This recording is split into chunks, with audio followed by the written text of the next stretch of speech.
hope you have nightmares about me.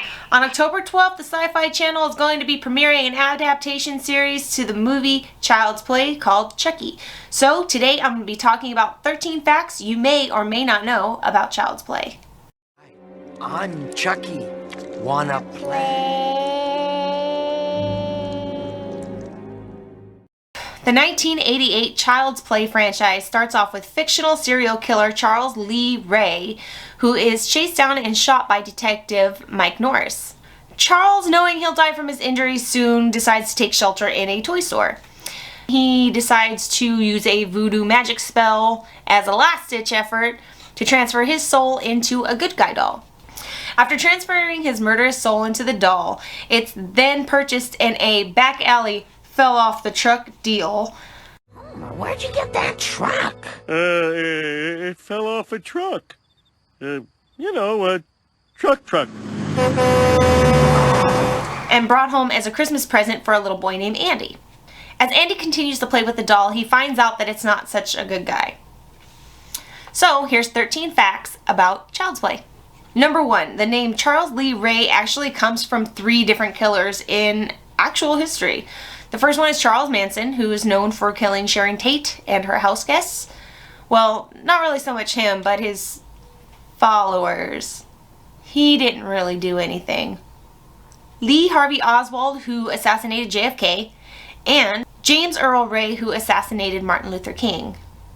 Number 2, Skeet Ulrich and Ethan Hawke were both considered for the role of Andy, which I think would have been a really cool kind of deal later on, because Skeet Ulrich goes on to play Billy in the other slasher film that we all know and love, Scream. I don't know, I thought that would have been really cool because, maybe Andy changes his name to Billy and becomes, a killer himself. But if you guys don't know already, Scream was actually kind of based on a true event itself. So that's a later episode. But it still would have been a cool murder story, just saying.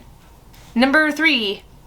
Chucky always loses his right hand right before he dies. In Child's Play, his mom shoots his hand off. In Child's Play 2, he actually tears his own hand off trying to escape a bar.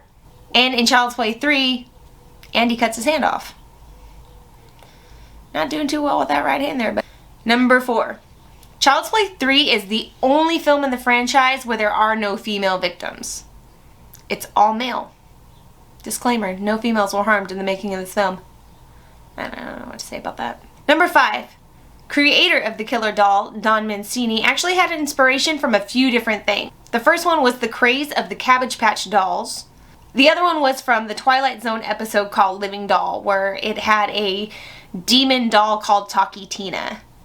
But the look of Chucky was actually inspired by the 1985 My Buddy doll.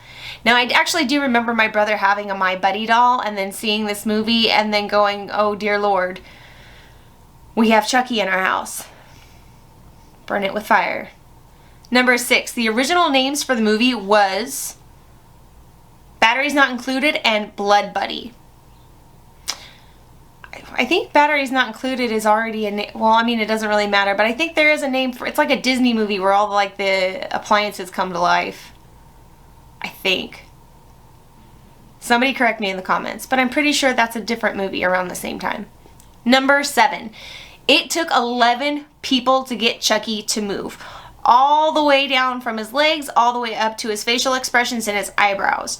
Every single person was responsible for a moving part on the doll. That's crazy. Can you imagine almost literally a dozen people all crouched together to try to move one little puppet? Oh man, I hope everyone showered that day and didn't have tuna off the catering truck for lunch. Number 8. Jessica Walters, known for her roles in Arrested Development and Archer, which is one of my favorite shows, was actually considered for the role of the voice of Chucky. They kind of thought that they heard her voice first before Brad Dourif's, and they thought that because in The Exorcist the devil's voice is done by a female, but it was done in a really raspy, deep demonic type voice, that why couldn't they get a female to play Chucky's voice? They had worked with her before on some other stuff and thought she would be great, but then kind of realized that She was very feminine and she was a very nice, sweet lady. How could they get her to make a very crude, evil voice come out of her mouth to play this doll? Friday night was Cornhole League, then on Saturday... If I cared about what you do on the weekend, I'd stick a shotgun in my mouth and pull the trigger with my toes. So then, because obviously Chucky is a boy, they went ahead and went with a male for the role of Chucky. Number 9. Chucky had a theme song. Believe it or not, Chucky had a theme song. It was actually supposed to play at the end credits of the movie. I'm sorry, I'm thinking about this damn song right now because I listened to it yesterday when I was writing all these notes. Which I'm gonna put the link in the description so that you guys can go and listen to the song yourself, because it is out there. You can find it. It's not a popular thing that you can go out and search and find, but it is there if you know about it. Simon Stokes wrote and performed the song Chucky Song, which was, like I said, to play over the end credits. It's very much an 80s upbeat song, but it has sinister lyrics, kind of describing the movie itself and Chucky and what's going on. And backup vocals by children. Yeah.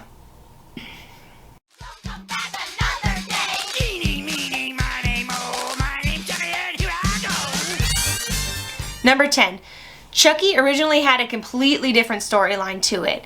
The doll was supposed to be more realistic, with flesh that was like realistic as well, that can be torn away and bleed like humans. And obviously there's a catch when you have fancy dancy dolls like that. You had to go out and buy like patches to repair the dolls. And I think Elon Musk has kind of come up with something like that already. So apparently this movie was ahead of its time. Just saying. But Andy in the film was supposed to accidentally cut his finger and decide to do like a blood brother pact with him, which would bring Chucky to life.